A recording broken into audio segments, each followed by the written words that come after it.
You know how some carriers give you so little for your older busted phone you just end up living with it? I don't think so. Verizon lets you trade in your broken phone for a shiny new one. You break it, we upgrade it. You dunk it, doggy bone it, slam it, wham it, strawberry jam it, we upgrade it. Get a 5G phone on us with select plans. Every customer, current, new, or business. Because everyone deserves better. And with plans starting at just $35, better costs less than you think. Hey, folks. Today is Tuesday, December 28th, 2021, coming up on Roland Martin Unfiltered on the Black Star Network. Vice President Kamala Harris, she says democracy is in peril in the United States if the Senate does not pass voting rights legislation. Also, there are 10 major Senate races taking place in 2022. We're going to examine those and look at whether Republicans or Democrats stand a chance of winning those. That could very well determine who controls the U.S. Senate after the midterm elections. Also, Congresswoman Cori Bush, she says that to honor January 6th, the day of the insurrection, throws the Republicans out of Congress. Also, on today's show, a white man who admitted driving into a crowd of Black Lives Matter protesters will not serve any jail time because he participated in a pretrial diversion program. Also, as COVID sends more kids to hospitals, the stress becomes more challenging for nurses. We'll talk to a nurse practitioner who explained why the current healthcare system is at its capacity. Also, we'll talk to the 15-year-old CEO of Gabbybows in our marketplace segment, sponsored by Verizon. The teen entrepreneur recently opened up her own salon in Columbia, South Carolina. Folks, it is time to bring the funk on Roland Martin Unfiltered on the Black Star Network. Let's go. He's got it. Whatever the biz, he's on it.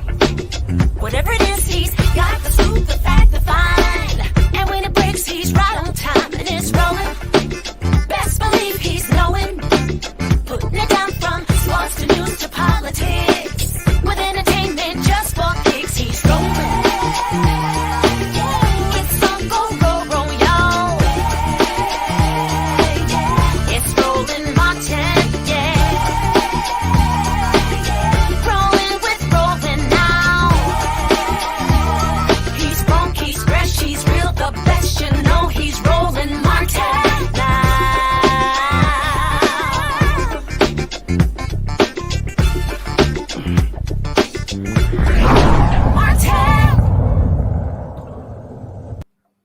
All right, folks, welcome to Roland Martin Unfiltered. As we end 2021, the issue of voting rights continues to be the dominant political issue in Washington, D.C. On Sunday, on Face the Nation, Vice President Kamala Harris was on, and she talked about the United States no longer being the beacon of light in the world if the United States is unable to pass the voting rights bill that have been languishing in the United States Senate, the For the People Act, as well as the John Lewis Act.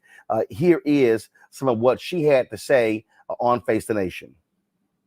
So the president has also put you in charge of voting rights. Yeah. Then I asked. Yeah.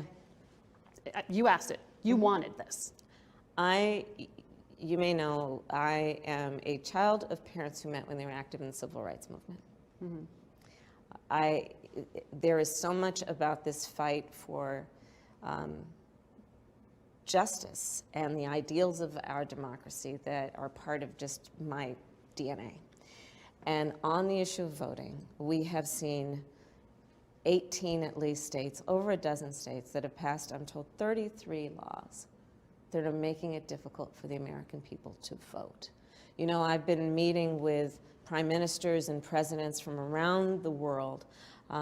One of my favorite interactions was with the now past Chancellor of Germany, Angela Merkel. She came over for breakfast.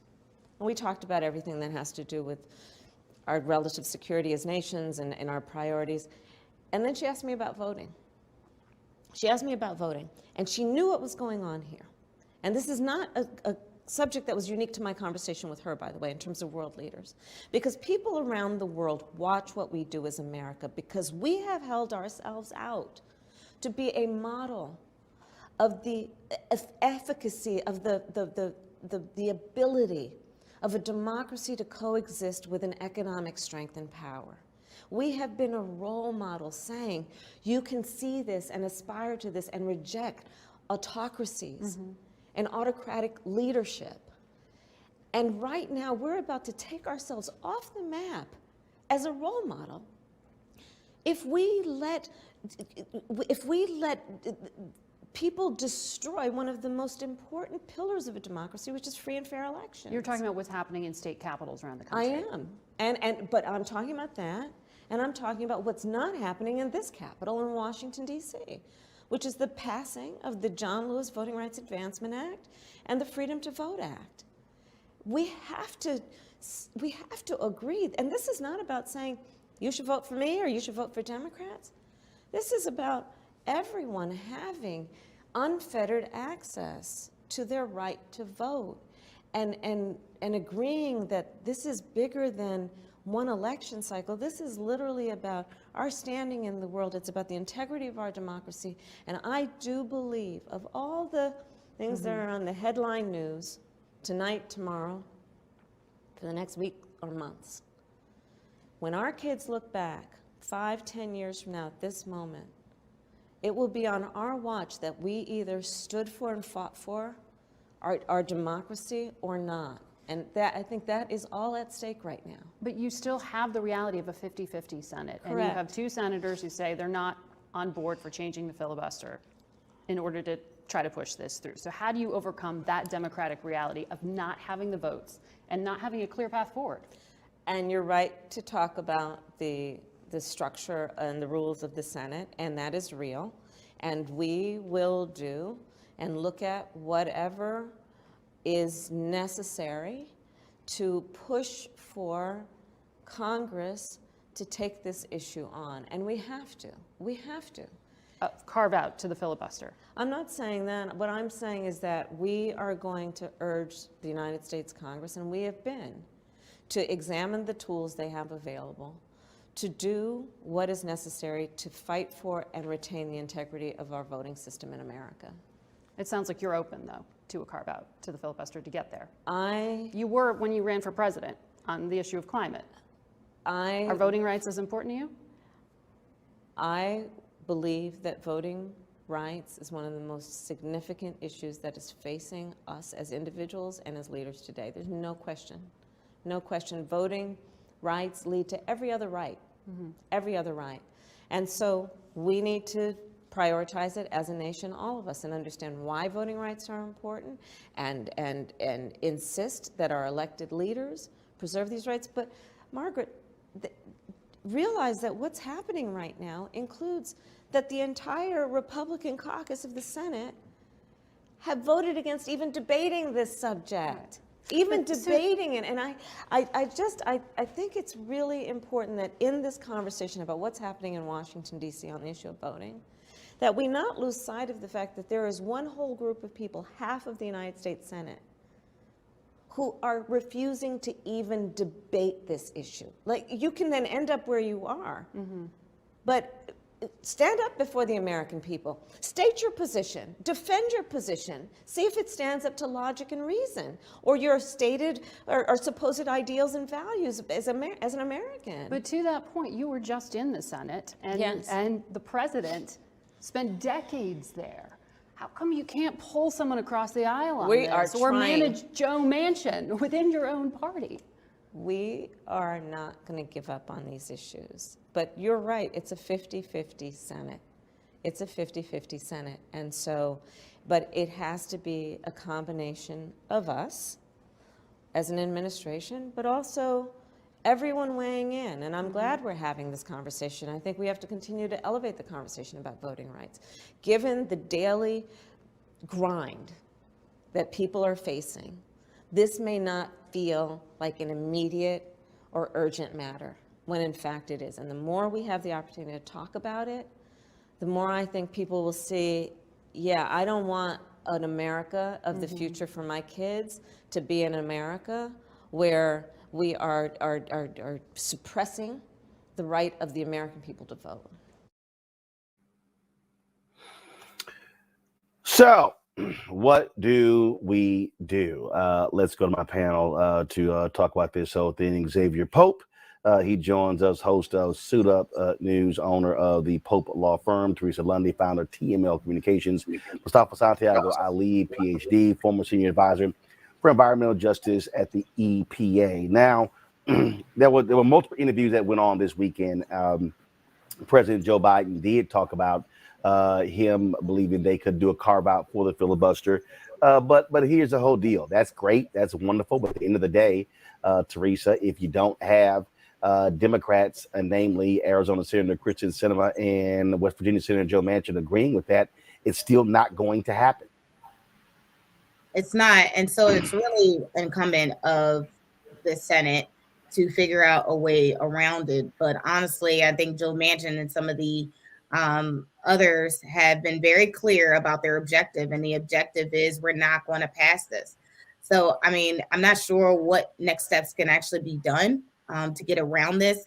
But ultimately, if they don't have the votes, if the Senate is not cooperating with one another, if their own party is running a road, then it is time for another plan. There's time for another alteration of ideals, or maybe there's something else that could happen.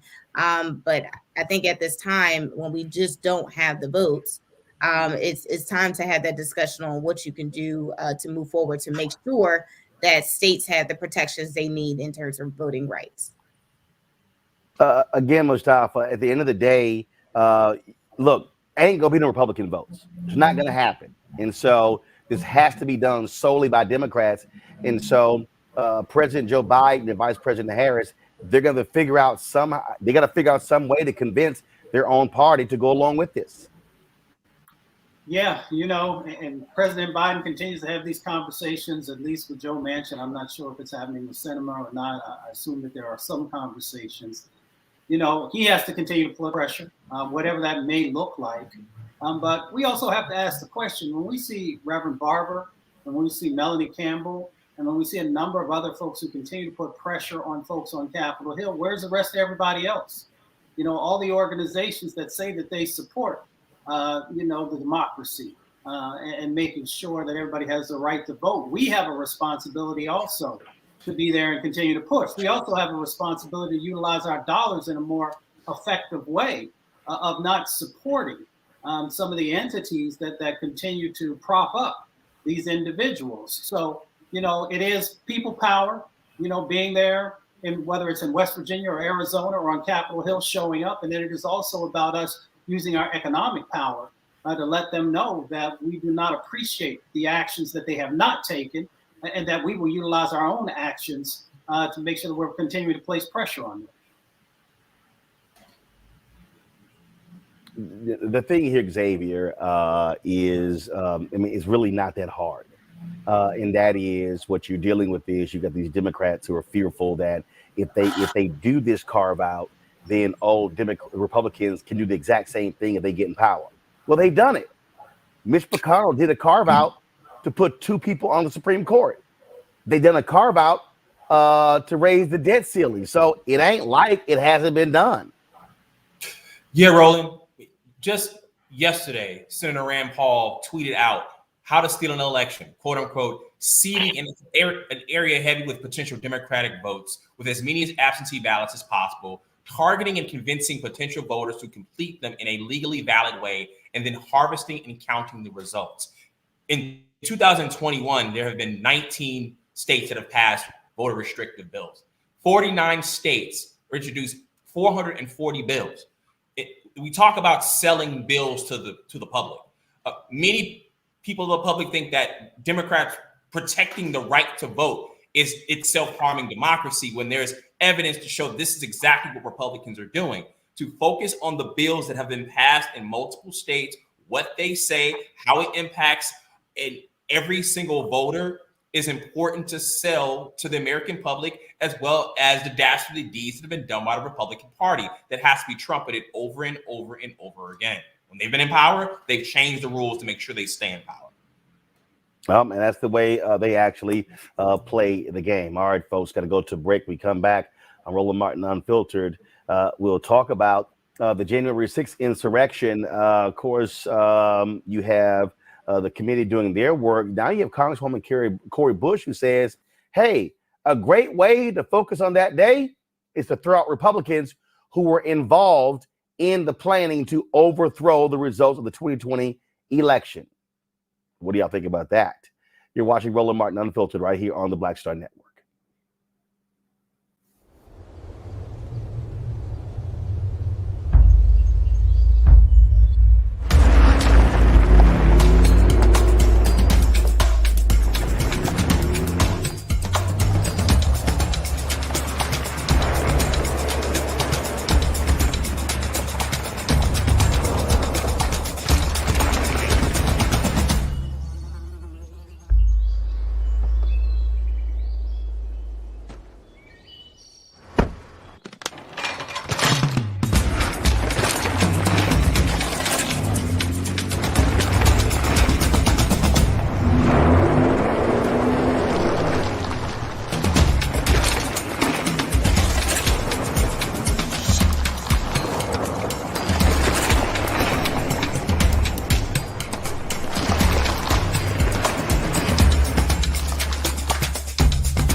Folks, Black Star Network is here.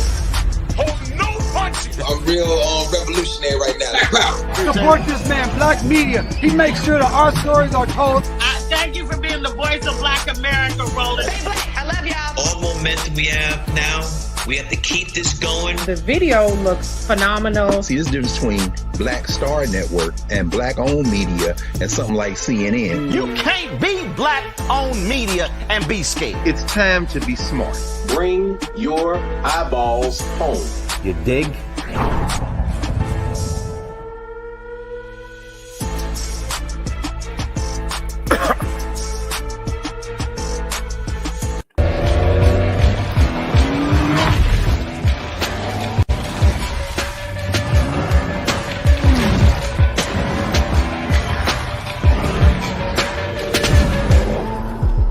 Hi, this is Essence Atkins. Hey, I'm Deion Cole from Blackish. Hey everybody, this is your man Fred Hammond, and you're watching Roland Martin, my man, Unfiltered.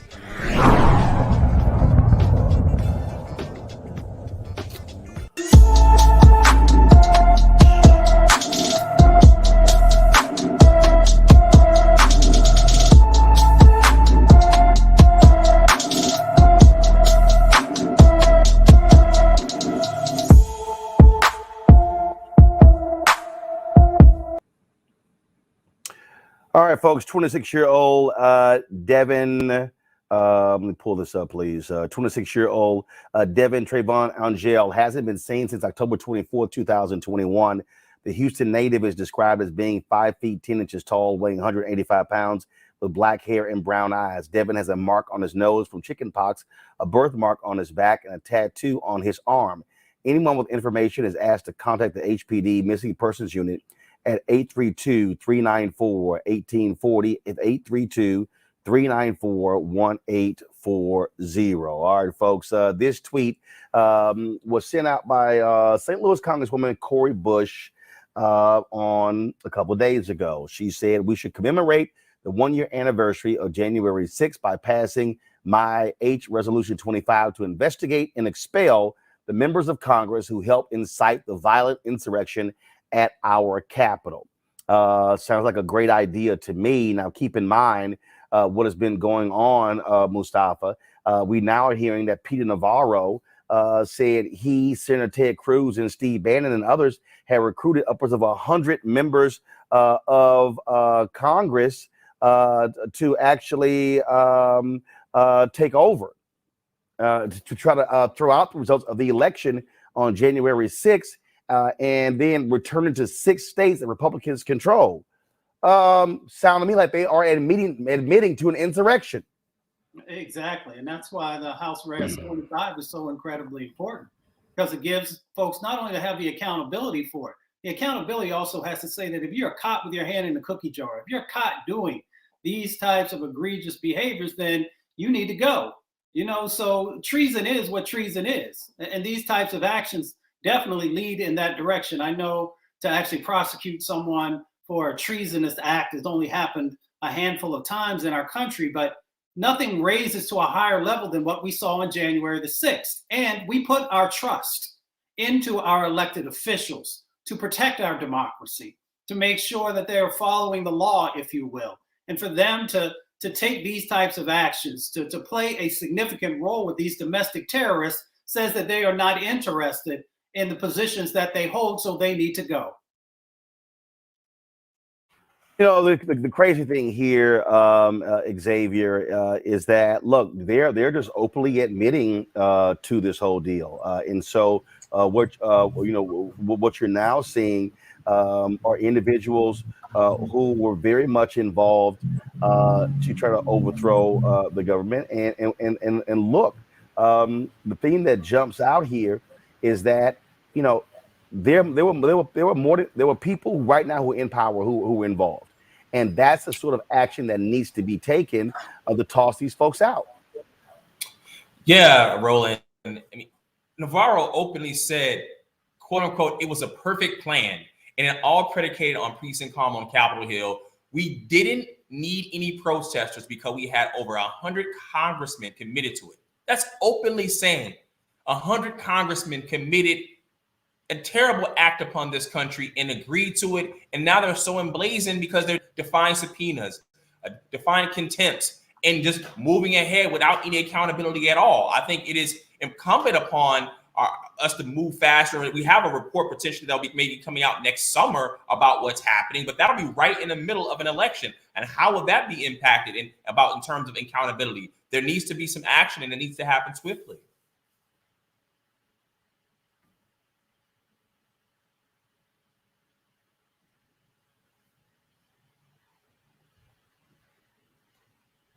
Teresa, go ahead. I agree with the same sentiment. I mean, you know, as we look at some of the efforts that have been in Arizona, Georgia, Michigan, and of course the Commonwealth of Pennsylvania and Wisconsin, about the invalidation of even Joe Biden's presidency, but we also, you know, have to look at some of the issues that has been happening since this January 6th attack and the rollout from it. I mean, there has been an uncovering of so many conversations, so many text messages that has stemmed from the chief of staff of the White House during Trump's presidency, where it's like, you know, enough is enough and it has to be a stop. So I think if we're not holding our members of Congress to a higher, really to their oath by utilizing our taxpayer dollars to do their jobs, I think we're finding ourselves in this position where if they won't hold themselves accountable, how are they able to say that the American people should hold themselves accountable for whatever situation that we're going through? So, I mean, I think the trust needs to go back. I think Congresswoman's bill is something that we likely should probably put on the forefront. But I think, again, more pressure just needs to be given on all sides, because, again, this has been a stain on our nation's capital. This is the story that is in the Daily Beast. Trump advisor Peter Navarro lays out how he and Bannon plan to overturn Biden's electoral win. And what they did was he makes it clear, Mustafa, they were working directly with Texas Senator Ted Cruz and Arizona Congressman Paul Gosar on what they wanted them to do and what they needed to do to not certify the election. They place themselves in this privileged position, and that's why you see these types of actions playing out, where they think that they can share and say and do whatever without there being any repercussions. And that's why we find ourselves in the situation that we do. It's because Republicans, or the majority of Republicans, let me not just give a broad brush, have refused to take action for a number of years now when they see these types of things going on, whether when Trump was in office or now when Biden is in office. And until folks are actually held accountable, these types of things are going to escalate. People keep talking about democracy, but yet they don't truly care about democracy, that they care about, you know, the ideal of democracy. But when it comes down to doing the hard work and holding people accountable, then they begin to take a step backwards.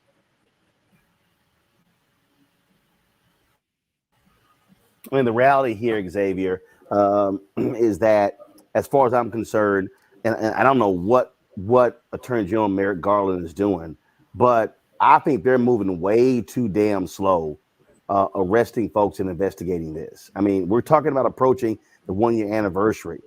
I mean, for you, is Garland and his DOJ moving too slow? Does it take this damn long? Moving absolutely too slow, Roland. A report like this is caused to trigger Merrick Garland to move along. And we talked earlier in the show about Republicans changing up the rules and one of them prevented Merrick Garland from getting on the Supreme Court. Now we're not even so sure what type of Supreme Court justice he would have been. He really has disappointed us over and over and over again. I know there's a legal process.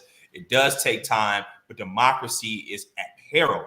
And so it is requiring a nation to act like it's at war, because right now that's exactly what a coup is and what it represents to our democracy. And I think we need to be urgent about what that means to the republic.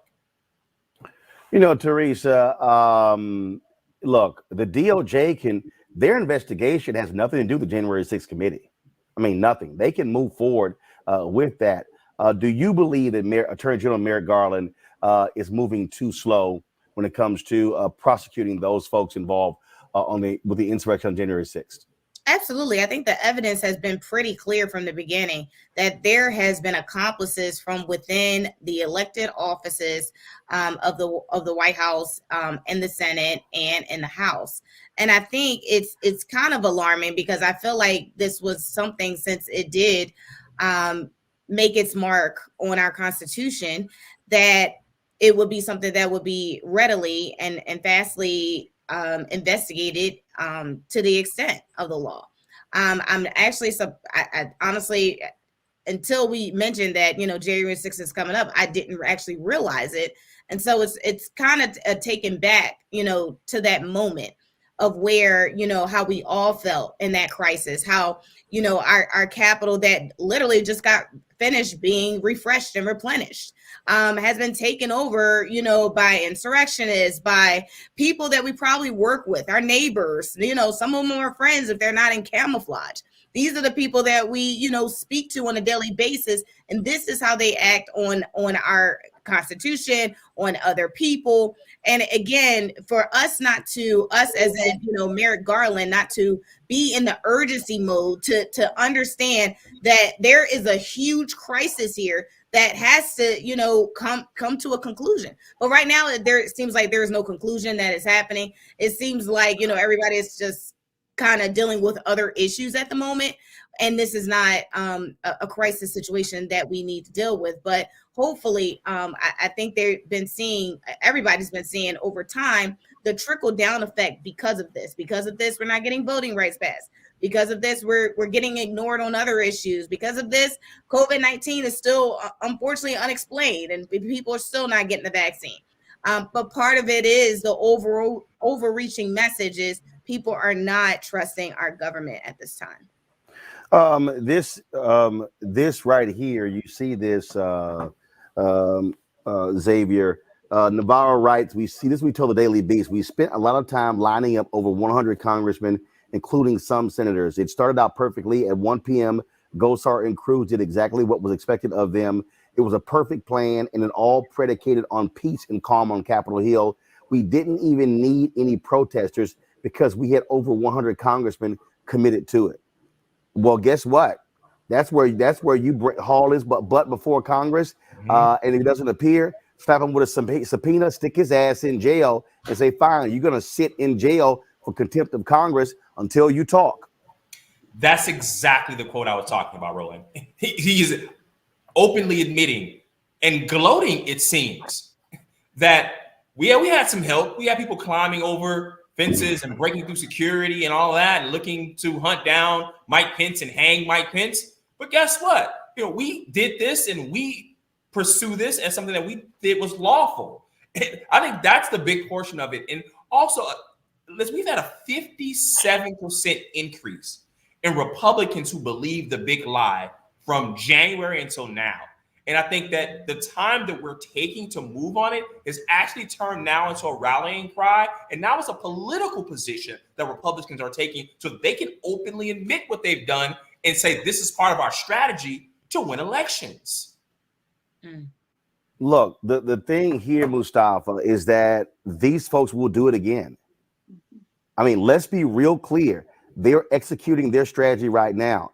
They have no problem throwing out the will of the voters in order to cheat to win in 2022 and 2024. Without a doubt. We saw the building of this happening around the country in state houses before it happened on January the 6th. So when people act like they're surprised, I'm like, well, where were you? How could you not be paying attention? We had individuals talking about kidnapping governors and doing all these other types of things and rushing into state houses. So we now found ourselves in this moment where, as you said, folks will do this again and again because there are no repercussions for their sets of actions. And until that happens, you're going to continue to be on edge because you're not going to know when the next time it's going to pop off. So if you're serious, then the Department of Justice needs to step up. And if we're serious, then people need to actually, as folks have said, need to spend some time behind bars until we pull them up to testify. And if they don't want to testify, let them sit there. Yeah, I mean, I got no problem Teresa sitting there throwing their asses in jail. I mean, think about it. Susan McDougal, look how long she sat in prison.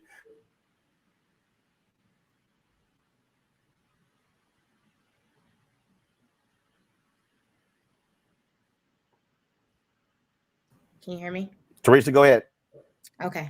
Yes. Sorry that it faded out, but yeah, I mean, look, if they can do it to everyday tax-paying citizens, American citizens, where and again, this is probably Pope's lane when it comes to legal, but if you get subpoenaed and you do not want to actually testify, or I can't think of the word, but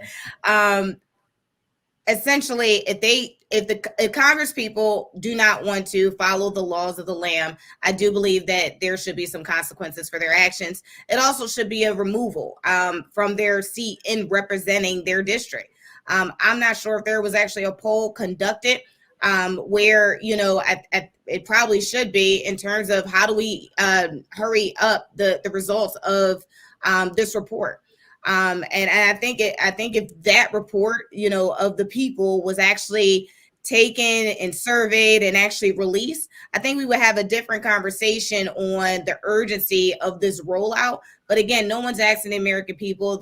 What they're asking is representatives to just take a overreaching approach and just say, hey, we're just doing our legislative duty, but they're not taking personal accountability. And I think if they did, we'd probably be in a different stance today. All right, folks, going to a break. We come back. We're going to talk about a man who struck Black Lives Matter protestors not going to jail because he participated in a pretrial diversion program. Also, impact of COVID in children. We also have new regulations that have been put in place as well. And the impact on the healthcare industry, especially nurses, it is being stretched to the seams We'll talk to an expert about that as well. You're watching Roland Martin Unfiltered on the Black Star Network. Don't forget, folks, to download the Black Star Network app. We're available on all platforms: Apple phone, Android phone, Apple TV, Android TV, Roku, Amazon Fire Stick, Xbox, Samsung Smart TV as well. And of course, you can join our Bring the Funk fan club. With every dollar you give goes to support this show. You can give to us, folks, via Cash App, $RM Unfiltered. PayPal is R Martin Unfiltered. Venmo is RM Unfiltered. Zelle, Roland at RolandSMartin.com, Roland at RolandMartinUnfiltered.com. Going to a break. I'll be right back.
When you study the music, you get Black history by default. And so no other craft could carry as many words as rap music. I try to intertwine that and make that create whatever I'm supposed to send out to the universe. A rapper, for the longest period of time has gone through phases. I love the word. I hate what it's become, and to this generation, the way they visualize it. Its narrative kind of like has gotten away and spun away from, I guess, the ascension of Black people.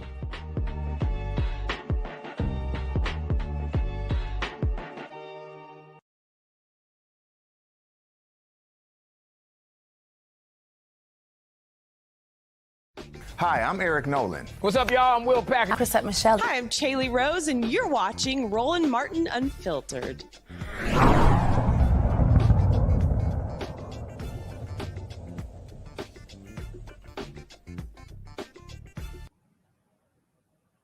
All right, folks, next year is going to be a huge election year, and we're talking about a major year when it comes to U.S. Senate races. There are 10 major Senate races that we're going to be paying attention to. Remember, right now, the Senate is tied 50-50, and so who wins is going to determine the balance of who controls the United States Senate. That means who controls federal judges, who controls appointments to the administration. And so the key races we're looking at in Florida, you're going to have, of course, incumbent Senator Marco Rubio facing Congresswoman Val Demings in that particular race. A lot of money is being raised in that race. Rubio, of course, is in the lead there, but he's going to face a stern challenge. The question is, can Democrats get their act together in Florida, where they've been decimated for the last 3 or 4 election cycles? Also in Georgia, you're going to have Senator Raphael Warnock running, trying to keep his seat. You've got, of course, Trump supporting Herschel Walker on the Republican side. He has to win the nomination, and so we're looking at that race as well. You've got in Arizona, you got incumbent Senator Mark Kelly, who is running. The GOP is really targeting that state. And they're looking at supporting the Attorney General of Arizona to face him. You have, of course, in Pennsylvania, where you have an open seat there, where you have the senator who is retiring in Pennsylvania. And so you've got Democrats, a lot of different people running on that side. Malcolm Kenyatta, the state rep. You also have the lieutenant governor who's running. And then, of course, you have Dr. Oz and other Republicans who are running on that side as well. North Carolina is another huge race where you have Tom Tillis, who is, Richard Burr, who is stepping down. But you have, of course, Sherry Beasley, the former state Supreme Court justice, who is running. Then you have several Republicans, including the former governor, Pat McCrory, who is on that side as well. You got Ohio, where you have an open seat. Rob Portman, he is retiring. You have Congressman Tim Ryan on the Democratic side and others who are running. Then, of course, you have Republicans like J.D. Vance and others who are trying to run there. You've got seats in New Hampshire, again, Nevada. You got Wisconsin. You got the brother who is lieutenant governor of Wisconsin, who was trying to win the Democratic nomination in Wisconsin. Plus, you got Missouri. They're concerned there that if the former governor Greitens, who had resigned in a sex scandal, if he wins the nomination, they could hand that seat to Democrats. Let's go to our panel. Xavier, looking at all of these different races here. Look, these are statewide races. They're going to be tough races across the board. Again, you have incumbents in Republican incumbent in Florida, Democratic incumbent in Georgia, Democratic incumbent in Arizona, open seat in Pennsylvania, North Carolina, Ohio, where Trump did real well there. So Republicans hold the lead there. You've got New Hampshire. Then you've got, of course, battleground state Nevada, Wisconsin, and then you got Republican likely leading in Missouri. And so it's going to take a lot of money, but also if you're Democrats, you should be focused right now on a ground game. They should be holding town halls. They should be building up the momentum going towards November and not waiting until late in the election cycle to activate Black voters.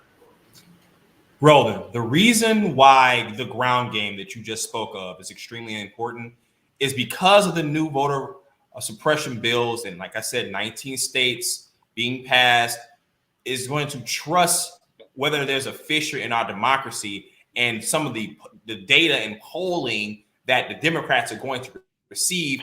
They might not necessarily be able to rely on them because they could be impacted by the laws that are currently in place. And we still don't know about the debate about how those voting rights will be protected. And so they have to double their efforts to make sure there are as many people as possible that are getting out to vote, that there are any rules or regulations that may be impacting them in terms of their ability to vote. They be able to address that, see it early, find the different communities or counties where they may be an issue, and micro-target voters to make sure they're getting to the ballot box. You also got to connect the dots, Teresa, and that's what's important. And that is walking people through. So, for instance, I saw a story today, I think it was an NBC News story, where they talked about how Black voters have not abandoned Biden, but they have some serious concerns. And of course, we've covered many of these issues. But when you start breaking down, what is going on, when you look at these federal appointments, how Biden has actually made more federal appointments in his first year than any president. He's tied Ronald Reagan. They're going to be advancing a number of more appointments on Friday. And a lot of those appointments are also Black female judges. They have to walk through, as far as I'm concerned, the issues. You got to make it plain, and also what's going to happen if you actually are able to win. Here's what we do know. We know for a fact what is going to happen if Republicans win. Okay. And I can tell you right now, if Stephen Breyer decides to retire from the Supreme Court, Mitch McConnell ain't going to fill that seat as long as he is in control of the United States Senate. They are going to shut everything down. And so Democrats are going to have to make the case to voters, especially Black voters, why they should be elected in those states. And they really have got to activate Black voters in Pennsylvania, the state that you're in. They've got to do a better job of reaching rural Black voters in North Carolina. And they've got to really do well in Ohio as well. Really going into Canton, going into Columbus, Akron, Cincinnati, Cleveland as well, in order to try to win there. You're absolutely right. And I believe we have had this conversation more than 2 years ago about the activation of Democrats and really the Democratic Party and releasing some of those funds and resources to states and to local municipalities that have their own, local jurisdiction prior to the midterms, right? And so now that we're gearing up for that, we're starting to see this overreaching, waiting for, I think, contact per se, right? I think most Democratic parties, they're kind of just silent at this point. and they're just solely focused on some of these races. But I think what the Republicans were doing early on was once Trump had left the office, they were already in activation mode and seeing what states they already controlled and what seats they can actually win. So I'm looking for the Democratic Party to really step up, to start changing leadership that wants to do the same old thing, to really start putting forward-thinking visionaries into position, to start spending more with Black and Latinx media, and also start bringing us to the forefront, encouraging, making it plain, as you said. I don't care if it looks like Venn diagrams and stick figures, but let's make it so plain that people want to get involved and they can regurgitate some of the issues and also have solutions with it. Because if we don't do it now, we're really going to be in a real upset in 2022. Mustafa, again, if you like, again, as we said, right now it is 50-50. And look, if Democrats are able to win that seat in North Carolina, now all of a sudden you go 51-49. You win that seat in Pennsylvania. Now you're 52-48. Let's say if you're able to hold on to Georgia as well. And then of course, you look, it's a statewide race. Republicans have tried to gerrymander Wisconsin as much as possible, but if they're able to defeat that kook Senator Ron Johnson, now you're talking about 53-47. Now, remember, 53-47. Why is that important? Because what you've now done is you've now taken power away from Joe Manchin and Kyrsten Sinema. Exactly. So that's why. So as I'm walking through the math here, people need to understand why these races are critical. It's going to be very difficult for Congresswoman Val Demings, to beat Marco Rubio in Florida, because huge lead there, a lot much better Republican ground game there. And of course, Democrats have done horrible with Latino voters in that particular state. But if you're Democrats, you absolutely are looking at picking off Pennsylvania, North Carolina, and I dare say Wisconsin. Those are the three critical gets for them. Yeah, no, I would agree. It's always tougher to end up winning over top of an incumbent. But Democrats can actually win, and they can expand the Senate. And a lot of folks haven't been calling that out. Republicans have 20 seats that they have to be able to protect, and Democrats have 14 seats that they have to. Now, we understand there are a lot of different dynamics that are going on, and some of those seats, are strongly held. But when it comes to Florida, Iowa, North Carolina, Pennsylvania, and Wisconsin, those are sort of those swing states, if you will. And folks can actually, if they do the work, if one, they make sure that they have a message that actually resonates with folks and is things that folks are actually asking for, then that's a step in the right direction. If they're willing to build the infrastructure inside of these states and to make sure, as we've called out time and time again, that the resources are making it to African-American media and to those organizations that are on the ground to make sure that they have the capacity that's necessary, then you have a much stronger positioning to be able to win on this. Now, the Democrats, we know Georgia, what's going on with our brother Warnock, and what's going to be necessary to help him to get across the finish line. And we also know Kelly out there in Arizona, Colorado, and Nevada are the other two that the Republicans will go after. But here's what we haven't talked about, and that is the Trump effect. Now, Donald Trump actually gets into this mix, and he begins to play around in the primaries and get some of the crazier people into those positions. And he actually still has enough influence, even though it is waning, to be able to be a factor inside of these sets of races. Then it also puts together a whole new set of dynamics, and it helps Democrats to be able to win in some of these locations. Let me be real clear, Mustafa, Xavier, and Teresa. Real clear.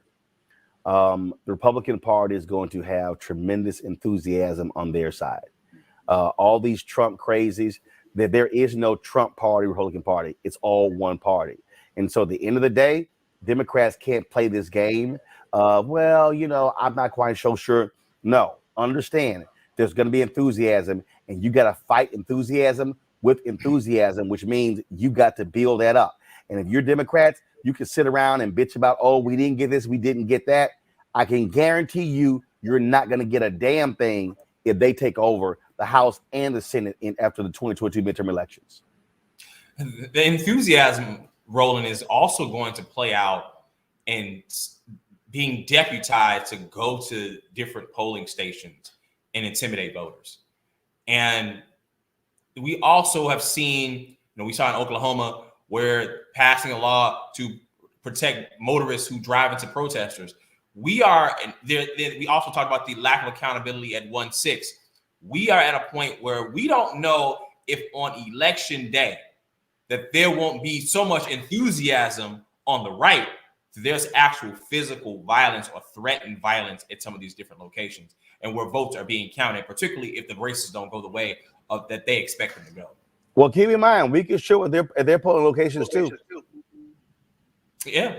That's See, all that stuff Teresa Fox News was whining and complaining about new Black Panther Party. All right. Y'all want to do something? Show up at their polling locations. They keep passing these laws. All right. We can show up with your stuff too. Absolutely. And I think we're just going to have to find out. Unfortunately, we're kind of at this point where we're just going to have to see what happens. But unfortunately, I think all the signs are written on the wall early on. So it's kind of incumbent of just even on the local level to see what happens. Fox News has been doing an excellent job in getting the message out for Republicans and making sure that their front runner candidates is at the forefront and making sure that those candidates are actually off their competitors' television stations so they can keep their ratings high. So it definitely is a interesting network that they have that again that has just been showing up. It's just been showing up in different forms. And y'all notice, boy, it's amazing how Fox News, the right wing, they've just stopped talking about critical race theory since the Virginia governor's race ended. Amazing. They got what they wanted. I mean, it's quite simple. We all knew that was a part of a political strategy. So, we got to just make sure that we show up. We had 1 million Black men who showed up on the mall for the Million Man March.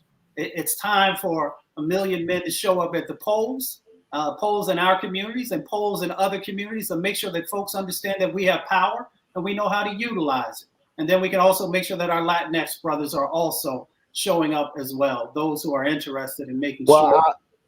Well, you know what? Mustafa and Teresa, both of you have used Latinx. I've been talking to Latino pollsters. They say they hate that. They hate that phrase. They say they hate it. Only 2% of people identify with Latinx, even using the term, and some say it's a turnoff.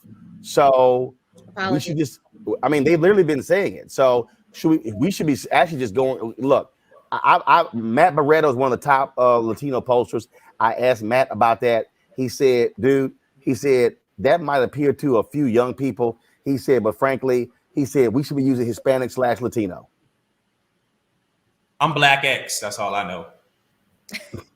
Well, I'm just saying that's just one of the things that look. Matter of fact, I was because it was a story that came out the other day, and I was specifically asking him about that, and he just said, he said nobody uses. He said nobody uses. This is what he said. 60% prefer Hispanic, 30% prefer Latino. Florida, they always use Hispanic. New York uses Latino. We use them interchangeable, but we rarely use Latinx. Most people are not familiar with the term at all. I've never heard a person that was Latino or Latin American or Hispanic call themselves Latinx. This is for us, and we're trying to be in this PC culture where we want to maybe be able to label them a certain way. But if they don't want to be called that they don't call them that. And it's not if a mama call them Clay, I'm gonna call them Clay. And then, so if they want to be Latinx, Latino, they call them Latino. So if they want to be Latinx, we call them Latinx. Well, all I know is the folks who I deal with, they have, especially younger people, have embraced the term Latinx. And if folks ask me to identify them that way, that's fine. I have no problem with Hispanic, Latino, Latina.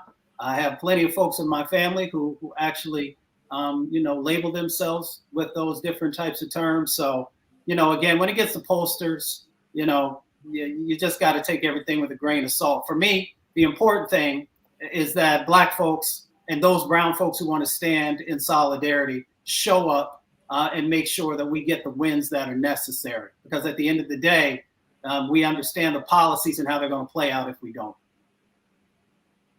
All right, folks, hold tight 1 second. We come back. Omicron, the numbers are exploding all across the country, and we are seeing the impact on our healthcare system as folks are testing positive. People who are unvaxxed are still going to hospitals, and it's causing serious issues with nurses. We'll discuss that next, right here on Roland Martin Unfiltered on the Black Star Network.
Hey, yo, Peace World, what's going on? It's the Love King of R&B, Raheem Devon. Hey, I'm Cupid, the maker of the Cupid Shuffle and the Wham Dance. What's going on? This is Tobias Trevelyan. And if you're ready, you are listening to and you are watching Roland Martin Unfiltered.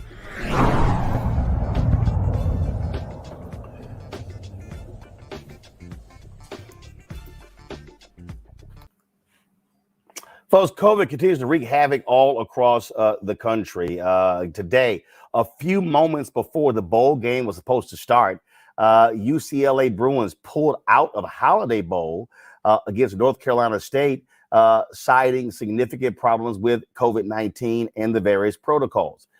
We are seeing the Omicron virus have an impact all across. This is the fourth bowl game that has happened where one team is pulled out of the bowl game. It has happened to the Sun Bowl, the Arizona Bowl, several different bowls that have been going on. We also are seeing, of course, the stress of our system. Nurse practitioners, they are in high demand. Travel nurses, as a result of what's going on. Joining us now from Hartford, Connecticut, is nurse practitioner Wendy Garvin Mayo. She's CEO of the Stress Blueprint. Glad to have her on the show. Wendy, on this very issue we're talking about here, and that is, again, COVID and how we're being impacted. Walk us through what's happening with travel nurses. I know several. They've been spending, I'm talking about several months, almost a year in some places because of the demand for nurses.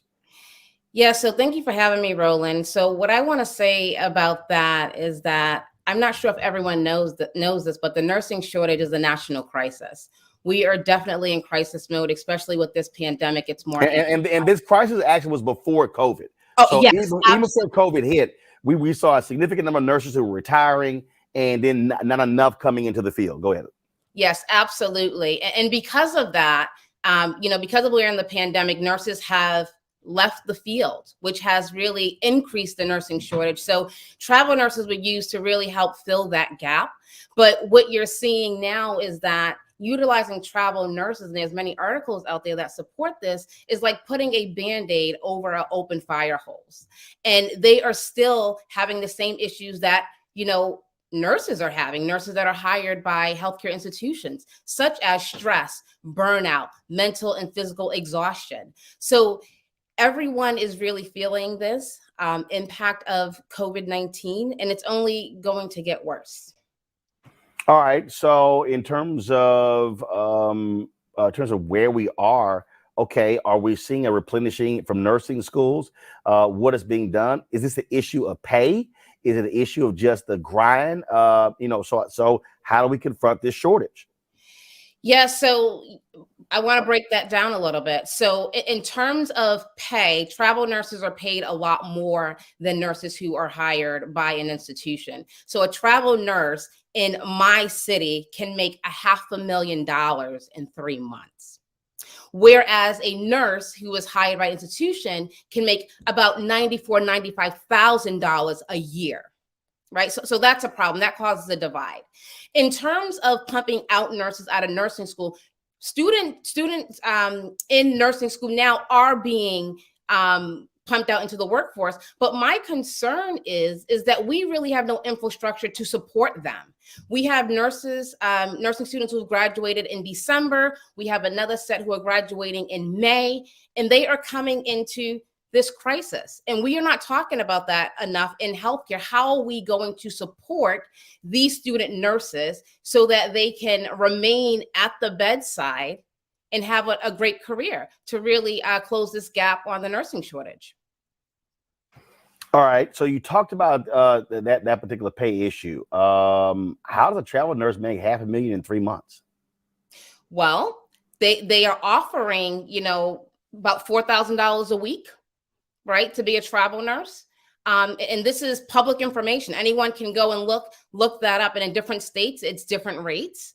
And there was an article, that I was reading last night where travel nurses, they're verbalizing, making more than doctors, making more than surgeons. So they are being paid, they're being compensated. But what that does, it causes a divide in nursing. So if I'm working at a hospital and I'm hired by that hospital and I'm making $94,000 a year, and then you come and you're making $500,000 in 3 months, because usually the assignments can be for 12 weeks. So they're getting paid. So it definitely increases stress, increases, mental strain on nurses, on the profession. But, travel nurses are also feeling the same thing. So just because they are filling the gap, I don't think it's going to be for very long, because despite how much money they're making, you can never replace your health and your peace of mind. Questions from our panel. We'll start with you, Mustafa. Well, first of all, thank you. I have a number of nurses inside of my family, and I've seen the stress. I've literally seen people age over the last couple of years, which just blows my mind. My question to you is, how do we better help to support nurses? On the mental health side, the stressors are just mind-blowing. So I'm curious, do you have any tips of how we better help to support the nurses who are under just extreme stress? Yes, I think one is recognizing it. And, many institutions, I want to give credit where credit is due, do have programs in place where nurses can, seek services. But again, that's taking away from work, taking away from family life. I believe that we need to actually have resources on the unit. So where nurses are on the unit, so a nurse advocate, right? And maybe someone who is a nurse. So like myself, I advocate for nurses in terms of stress management, mental and physical exhaustion, really empowering them to be advocates for themselves, because many nurses who are on the front lines are there because they're advocating for their patients, but they don't advocate for themselves. So we need people actually on the unit, on the floors, in the ED, who are, making sure nurses are mentally and physically okay. But how many times are we assessing nurses for stress, for anxiety, for depression, for PTSD? No one talks about that. But nurses are silently suffering from these issues, and not to mention their physical health that comes along with prolonged stress. So we need to really be assessing and addressing these issues for nurses. And that can look different for, every nurse, because every nurse is an individual. So that can be personalized. Teresa. Yeah. One, thank you again for coming on. I know this is a very difficult time. So probably my question is, I think you said there was resources and programs available. So if people wanted to join the traveling nurses movement, how would they get involved? Where do they go? And if you could just clarify the $500,000 piece, I think it's within 3 weeks or a half a year, that would be helpful. Yeah, so if people want to be travel nurses, there are agencies that hire nurses to be a travel nurse, and you can travel within a state, you can travel across the nation, you can travel abroad. And what happens is you get an assignment. So when I say assignment, you are assigned to an institution to work there for, 12 weeks, 6 months, a year with renewal, right? You have to get that renewed. And in terms of salary, if you actually Google this, the amount a travel nurse can make, they can make anywhere from over $4,000 to $5,000 a week. So if you add all that up, that's almost $500,000, right? 6 months, yeah. Okay. Right. So, but that's what they're offering, and that's to entice nurses to actually fill that gap, right? So if they see that, then it's like, oh, that's great money. That is great money. I'm not by any means saying it's not, but how long are you able to sustain that? Mm-hmm. Xavier, how will the profession address the diversity issue in terms of travel nurses? Over 70% of them are white. About 12%, a little bit less than, are African American. And also, how does the politics of certain states in terms of some of the anti-vax, that there's maybe sometime in the registered nurse profession, can be addressed in terms of moving nurses around? So that's the first question, would be to how to address the diversity in travel nurses, to give them the opportunity to be able to make more pay, to be more financially mobile, and then also the politics of moving around as a travel nurse. Yeah, so in terms of diversity, anyone who's an RN, African American, white, Hispanic, doesn't matter ethnicity, can apply to be a travel nurse. It is a personal choice. I think what's happening now, though, is that because of the salary I mentioned, it's more appealing. So more nurses are leaving institutions to enter, travel nursing, that whole career. In terms of diversity in nursing, it has been an issue, an ongoing issue, that we don't have a lot of African-American nurses. So we do have the National Black Nurses Association, who has, various initiatives to recruit and increase the number of African-American nurses in nursing in general. And then to your second question, in terms of politics and all of that in different states, I hope I'm answering your question correctly. Depending on your agency, who you work for, they make sure that you are equipped with the knowledge of restrictions and standard of care in order to practice safely in that state. All right, then. Well, look, we certainly appreciated you joining us and shedding light on this very important issue. Thanks so much. Thank you for having me. All right, folks, got to go to a break. We come back. We'll talk with a 15-year-old entrepreneur out of South Carolina. We'll also, of course, share an interview with you that Archbishop Desmond Tutu did in 1984 when he won the Nobel Peace Prize, one that I think you will certainly enjoy as well. You're watching Roland Martin Unfiltered right here on the Black Star Network. Back in a moment. It's time to be smart. When we control our institutions, we win. This is the most important news show on television of any racial background. Y'all put $2, $3, $4, $5, $10, $15, $20, $30 on this and keep this going. What you've done, Roland, since this crisis came out in full bloom. Anybody watching this, tell your friends. Go back and look at the last 2 weeks, especially of Roland Martin Unfiltered. I mean, hell, go back and look at the last 2 days. You've had sitting United States senators today, Klobuchar and Harris. Whatever you have that you can bring to Roland Martin Unfiltered to support it, please do, because this information may literally save your life. Watch Roland Martin Unfiltered daily at 6 p.m. Eastern on YouTube, Facebook, or Periscope, or go to RolandMartinUnfiltered.com. Support the Roland Martin Unfiltered Daily Digital Show by going to RolandMartinUnfiltered.com. Our goal is to get 20,000 of our fans contributing $50 each for the whole year. You can make this possible. RolandMartinUnfiltered.com. All right, folks, charges against a white Indiana man who drove his SUV into a group of Black Lives Matter protesters have been dismissed. Joshua Carey completed the requirements of a pretrial diversion program and had 6 months to meet the following criteria. Admitted he committed the 3 offenses as charged, 2 counts of leaving the scene of an accident and 1 of criminal recklessness. He did not commit a criminal offense for 180 days. He paid a $274.50 diversion program fee within 30 days, and he completed 24 hours of community service at a nonprofit. Of course, he drove his car through them in September 2020. Look, we're going to see more of this. But the problem is you've had these people pass these laws in these red states, Xavier, basically saying that people are immune from being charged if they drive through protesters.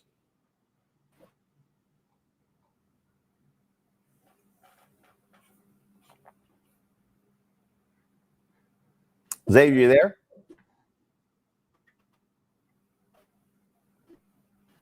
Xavier, can you hear me? Mustafa, can you hear me? Yes, I can. Go to you. I mean, look, again, these laws have been passed, giving people the right to run over protesters. Yeah, you know, we continue to lose our humanity, and it's being driven by many of these laws, the ones that you just called out in a number of red states. So we're going to end up losing more people's lives. You know, it has all been put in place because they saw the power that the Black Lives Matter movement generated by bringing so many folks out, bringing enthusiasm, but also accountability. And because of that power, and because the huge numbers of people who were willing to get engaged, they had to figure out a way to actually sort of stamp that down. And that's where a number of these laws have come into place. So now they're just putting more people, and we all know that a car can be considered a weapon, especially if you run into somebody, you kill somebody. We saw the sister in Charlottesville who lost her life. So, you know, we really got to get this stuff in check, because if we don't, more people are going to get injured and more people are going to lose their lives. Teresa? Yeah, I totally agree. I think the protesters, one, they need to be held accountable, but also they need to ensure that when they are protesting, they are doing it the right way and the safe way. I think sometimes we miss the point when it comes to protesting, and part of it is the delivery of how the message is being handled. So looking forward to more protesting, more standing in attention in order to get the right action for the issue or the solution. Xavier. A couple of seconds ago, how Oklahoma passed a law to protect motorists who drove into protesters. So you have legislators that are openly wanting to punish protesters by basically by making vigilantes out of citizens. Then when I have McCloskey's over at the RNC, and then you have judges that protect people like Kyle Rittenhouse from going and shooting protesters. That's the type of country that we're living in. And then a guy gets to go through a pretrial diversion program and throw his hands up like, it's like it never happened. We can't. That is anarchy, and that is a side that is producing and basically radicalizing a certain segment of Americans to go and make Black people and people who support Black causes targets. Let's talk about this story out of Illinois, where a family is demanding answers after their loved one was found hanged before Christmas. Chicago police are calling this a suicide, but the family of Irene Chavez, 33 years old, they're not buying it.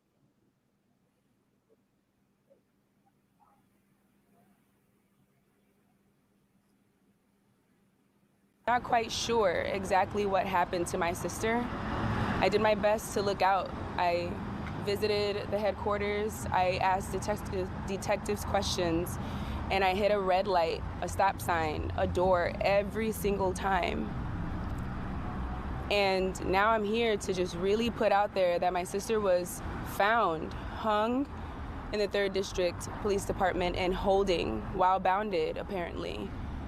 And I'm not quite sure how something like that could happen. I do know that Chicago Police Department is here to protect and serve, and that comes with taking care of the mental state of the people that they take in. I'm not quite sure what happened with my sister again, but I do feel that if she had been found at a bar and maybe had some drinks, that maybe the Chicago Police Department could have protected more. Independent investigation is actually being held by the family to investigate this death. Let's go to Kansas, where the family of a Black teenager, they're trying to understand the circumstances surrounding his death. An autopsy report released Monday contradicts an earlier preliminary finding that says 17-year-old Cedric Lofton hadn't suffered life-threatening injuries. Following a physical struggle with staff at the Kansas Juvenile Center, the Black youth's death is now classified as a homicide. The report reveals Lofton's heart and breathing stopped after being handcuffed and placed on his stomach. Lofton had briefly been in custody when his altercation with staff members took place on September 24th. He died 2 days later in the hospital. That is certainly a sad story there. So we'll give you an update on that story when we get more information.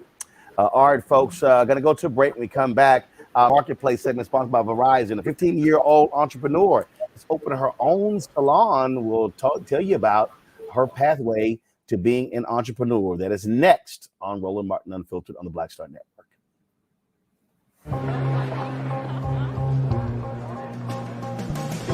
Are the stars out tonight?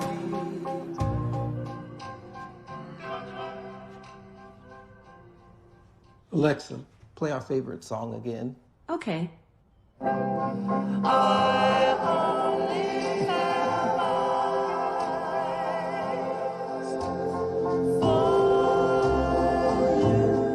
You know how some carriers give you so little for your older busted phone you just end up living with it? I don't think so. Verizon lets you trade in your broken phone for a shiny new one. You break it, we upgrade it. You dunk it, doggy bone it, slam it, wham it, strawberry jam it, we upgrade it. Get a 5G phone on us with select plans. Every customer, current, new, or business. Because everyone deserves better. And with plans starting at just $35, better costs less than you think.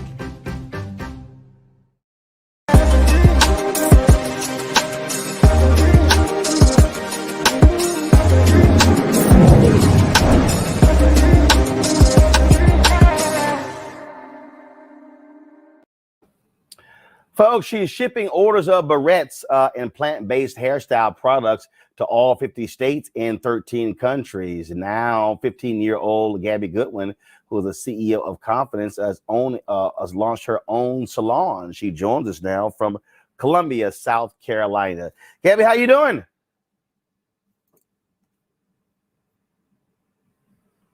Can you hear me? I can. Sorry, I was muted. I'm good. How are you? All right, then. So first of all, before we get to the salon, let's talk about, what you've already been doing. When did you actually start your business?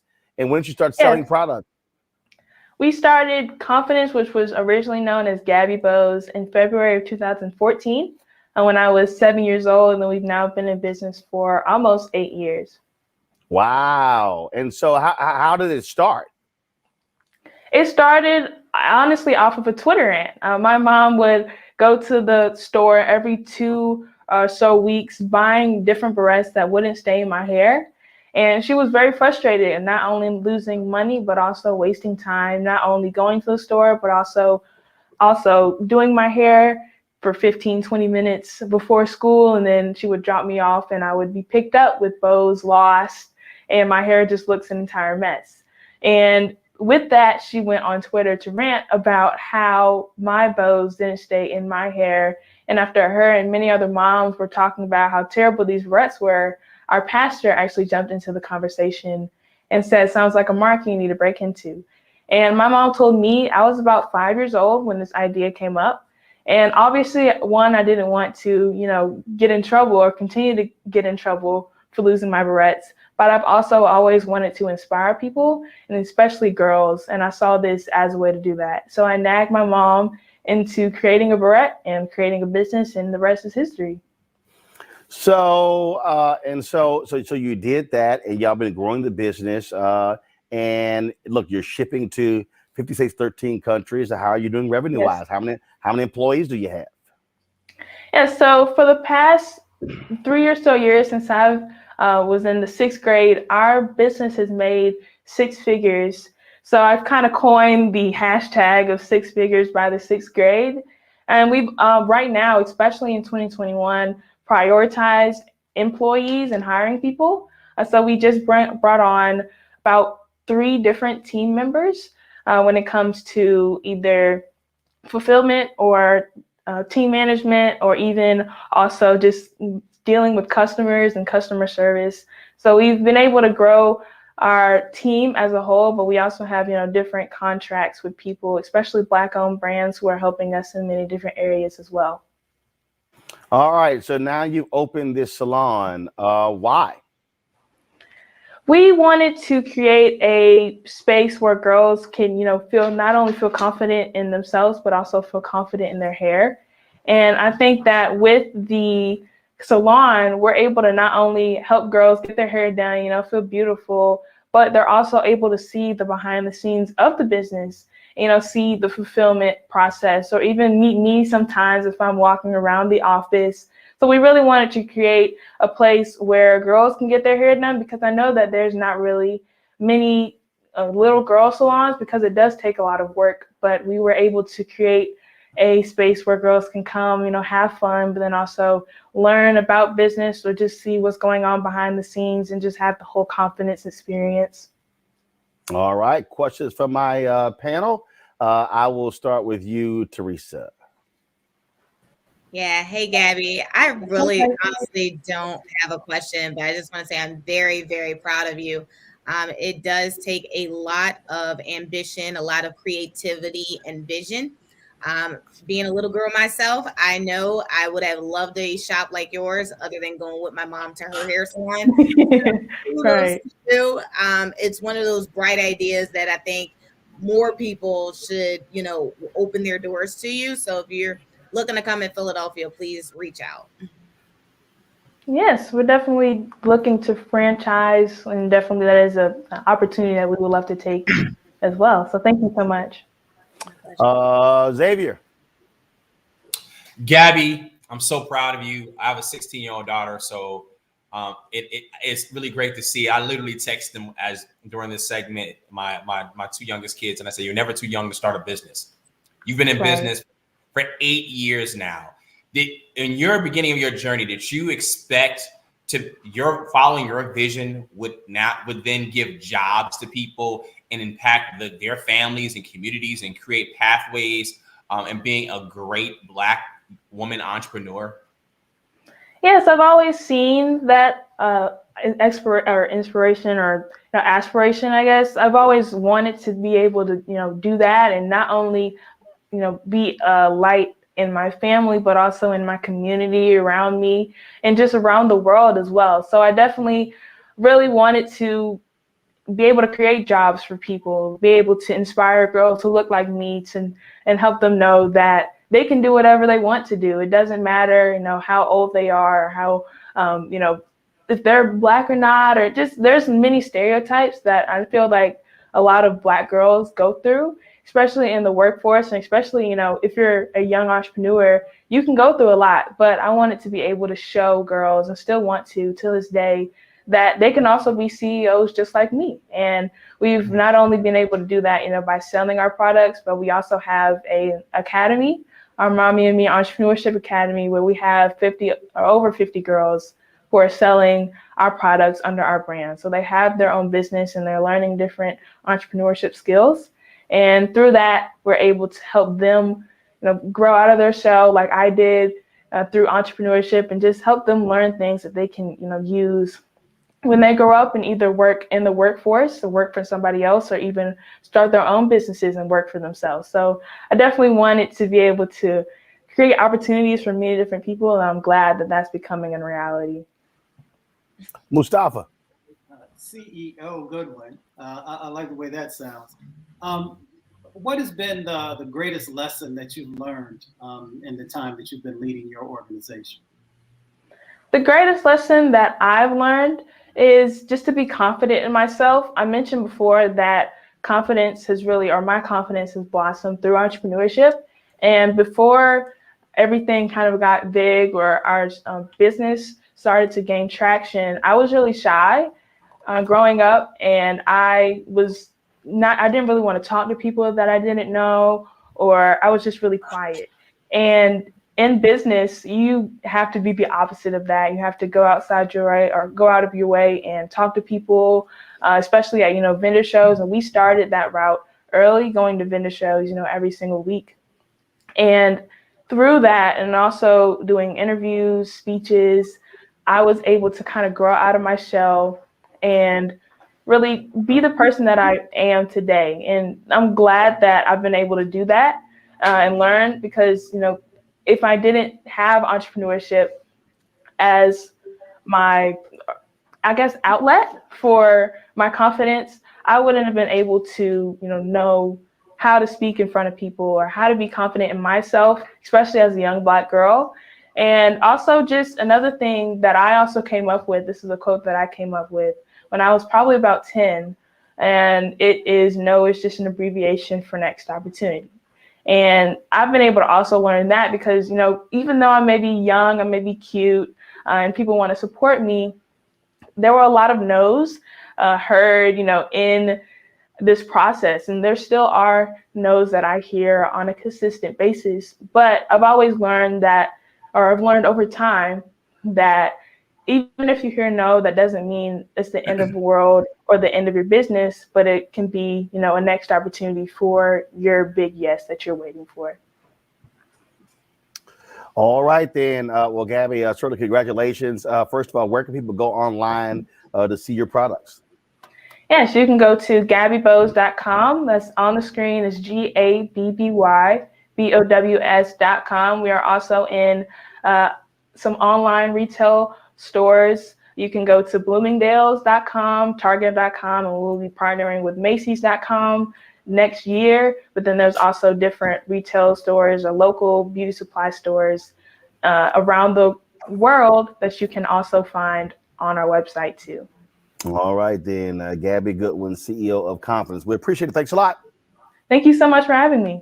All right. Thank you so very much. All right, folks. Some sad news. The NFL just announced that legendary broadcaster John Madden has passed away at the age of 85, died unexpectedly this morning at his home in California. He set the gold standard when it came to broadcasting. But before that, he, of course, led the Oakland Raiders to a Super Bowl title. And so John Madden has passed away at the age of 85.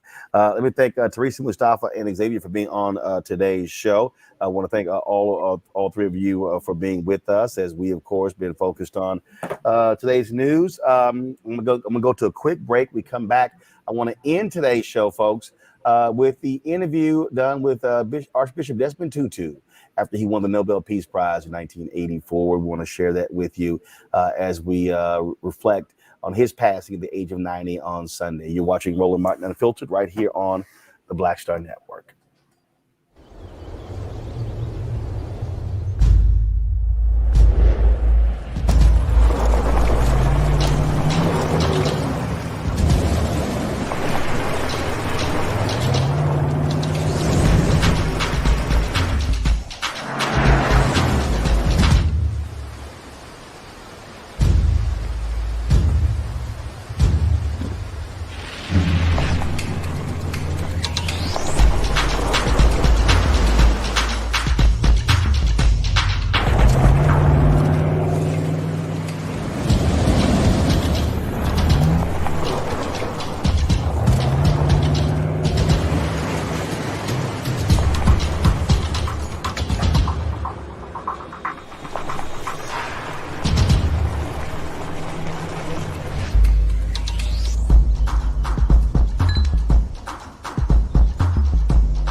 When you study the music, you get Black history by default. And so no other craft could carry as many words as rap music. I try to intertwine that and make that create whatever I'm supposed to send out to the universe. A rapper, for the longest period of time, had gone through phases. I love the word. I hate what it's become, and to this generation, the way they visualize it. Its narrative kind of like has gotten away and spun away from, I guess, the ascension of Black people.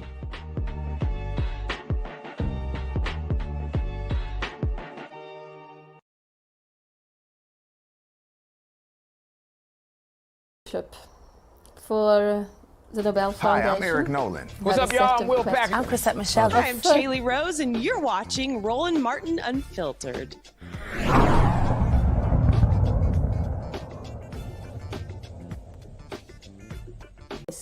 What, in your opinion, makes a good leader? What qualities? Yes. it's a question that we've had to deal with quite a bit, looking at some of the leaders we have had who have sometimes led their countries into disastrous situations. I think ultimately you want a leader who is also a servant. I mean, really, the leader is a leader because he is a servant. When you look at some of the greatest leaders, Nelson Mandela is someone who is not in it for his own aggrandizement. He leads on behalf of, for the sake of. That is one. And it almost always is that the great leader will show just how he is or she is a leader for the sake of the land by suffering. A person who is a servant as well. That is the ultimate. For me, yes, that you are not one who is seeking self-glorification, who wants to feather his nest. Just look, say at I mean, you can look at Mother Teresa or Mahatma Gandhi, the Dalai Lama. You'll see that a great characteristic is they are doing something, sacrificial in a way for the sake of those they are serving, and suffering. Well, the Dalai Lama has been in exile for 50 years. Nelson Mandela was in jail. Mother Teresa lives with the poor. She lived with the poor. Mahatma Gandhi, you could go on. Martin Luther King. And then the great leader is someone who is inspiring, inspires his followers, her followers. Aung San Suu Kyi. I mean, she said nothing very much for 11 years, and yet she remains the only real leader in Burma. Why? That somehow the leader encapsulates and somehow represents the best that is in the people, the aspirations of the people, and yes, it is someone who can inspire. What makes a good student then?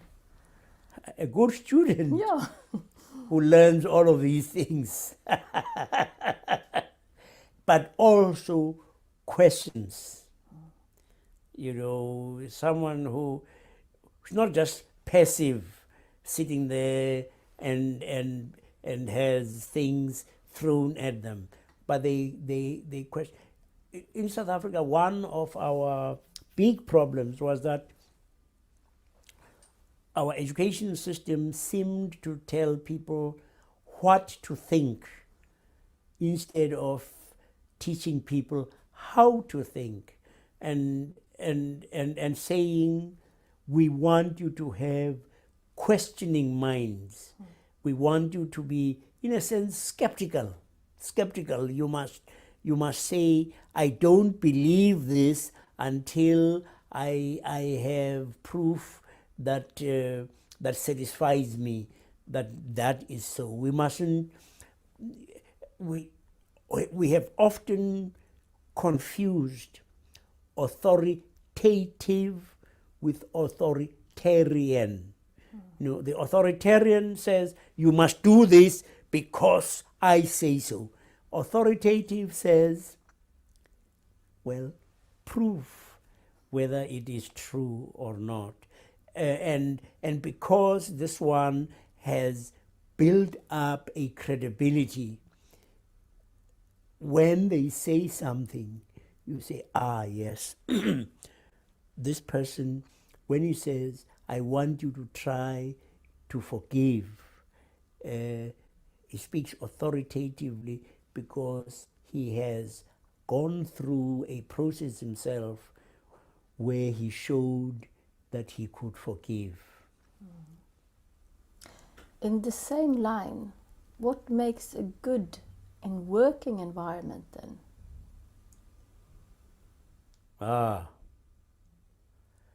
Well, I would hope, that it was a life-enhancing environment. There are far too many situations where you would say they are life threatening, many of them. Certainly, they undermine the good life. I would hope you could have an environment that encouraged curiosity, being inquisitive, and trying to seek out the truth.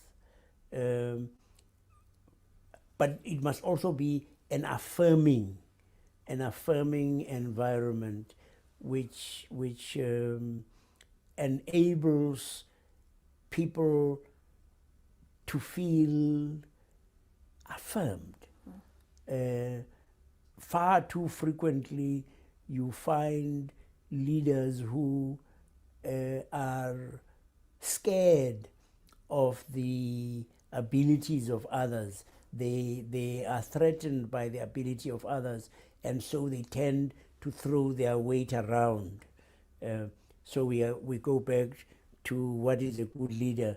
The good leader is so self-assured that he does not need to keep showing off his power. He has an authority that is ultimately a moral authority, and so the good environment is an environment that is affirming, that encourages others, that builds up, not one that is forever denigrating and belittling others. When you were given or received the Peace Prize 1984, it was at the height of apartheid, and you were at the stage of leadership in South Africa. What did it mean for you personally to be receiving this award? Yeah. At about that time, South Africa was virtually off the radar screen in the world, and we were feeling somewhat disillusioned, disheartened. Apartheid seemed to be going to be there forever. And the Nobel Peace Prize came at a very important time in helping to reignite our people's hope. The world is watching, and the world recognizes that our cause is a just cause. It is a noble cause. And it came at a time when it was important to focus attention on our situation. And that is what it helped to do. The other thing was that it helped to open doors that previously were closed. I had been trying to get an invitation to the White House, and up to that point had failed dismally. But as soon as it was announced that I had been awarded the 1984 Peace Prize, word came from the White House. I didn't have to ask them. They said, oh, the president will receive you in the Oval Office. And I've sometimes said to people too, one of the funniest things about getting the Nobel Peace Prize was that you were turned into an instant. You were turned into an instant oracle. Things you said before you got the Nobel Peace Prize, and which people had ignored. When you repeated these things now after getting the Peace Prize, people said, wow, isn't that? Everybody was paying attention that they hadn't previously done. Mm-hmm. What did it mean at home in relationship to the apartheid regime? Were you not afraid, or at times, that they would try to stop you being as forward as you were? Yes, but I mean, that was part of, as it were, the normal course of things. That if you are involved in a struggle, you realize, I mean, that there are going to be casualties, and the perpetrators of injustice would want to deal with you, and so you just had to be prepared for that.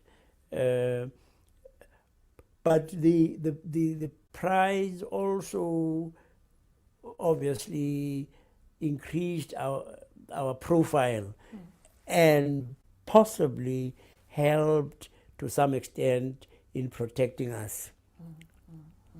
Were you born a rebel, Rouse, what do you think? As the title of the new biography is. I'm actually very shy. You know, people don't believe this, that in a way I was self-effacing. And I don't remember that I was, well, rebellious, no.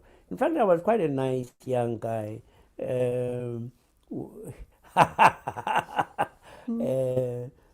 know, I mean, I look back and say, when you compare us with some of the things that you young people have been doing, oh, I was very docile. I mean, very, very docile.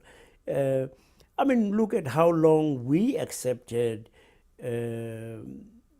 inferior education, whereas young people in 1976 refused. You know, no, I don't think that I have a rebellious streak in me. I'm very, very dull and very safe. But you made people see what was right and wrong in the apartheid system. Yes. And what is your driving force? I always say to people that I became a leader in the struggle against apartheid by default. Our real leaders were either in jail or in exile or serving banning orders and so forth. I really am amazed at how God can use almost any kind of instrument, and I was one of those instruments that God used in our particular situation, and it's been a very great privilege. Yeah. Do you think that the Peace Prize in any way have made you that there comes with a task for the future as well? Yes. It's a wonderful privilege and honor, but it also has obligations. I mean, and sometimes we have tried to recognize that you no longer, as it were, belong just to yourself.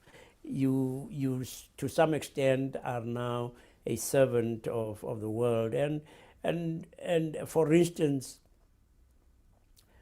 a few years ago, as Nobel Peace Laureates, we said we wanted to go and see Aung San Suu Kyi in Burma, and we were not allowed. We went to Thailand, but it was a corporate action on the part of Nobel laureates, peace laureates, acting together on for a specific purpose. And generally, we have seen that we have a voice that the world tends to listen to when a number of us get together and make a statement about a particular issue. The world does take it, I think, very seriously. And we have now and again done that, you know, come together as Nobel Peace Laureates and said, let us issue a statement. You have engaged yourself now in the Darfur conflict, for example. Yes. What is that part of your worldwide peace work? Yes.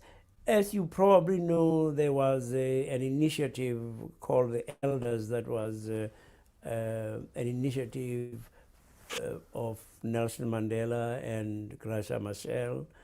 And we are hoping as elders, you know, to say, well, this is a global village, and elders in the village are thought to be repositories of wisdom and experience and perhaps some authority. And we would hope that we would use all of these for the benefit of humankind and to look at areas which are problematical, which have conflict, and see whether we can make a contribution. We hope we can make that kind of contribution, a useful contribution in bringing about a resolution of the problem in Darfur. We were also going to be or are involved in Zimbabwe, Burma, the Middle East, you know. What other issues, apart from the serious conflicts that we are seeing, engage you today? I believe that you are also very engaged in environmental issues. Yes. Well, very recently we had a wonderful service in Tromsø in Norway, in the Arctic Cathedral, where they had a service to mark World Environment Day, and they were speaking about climate change. And we had a woman bishop from Greenland who spoke about how global warming was already thinning the ice, and so they can't skate easily over the ice. It's too thin. So it's affecting their way of life. They cannot go hunting as easily as they used to. And then they had someone from the Pacific Islands who was saying that the level of the sea was rising so much, it was flooding their islands, and it was destroying their vegetation, the trees, because the salt water was seeping into the roots. And then they had someone from Africa who was speaking about how conflict was arising in her community because of the scarcity of grazing.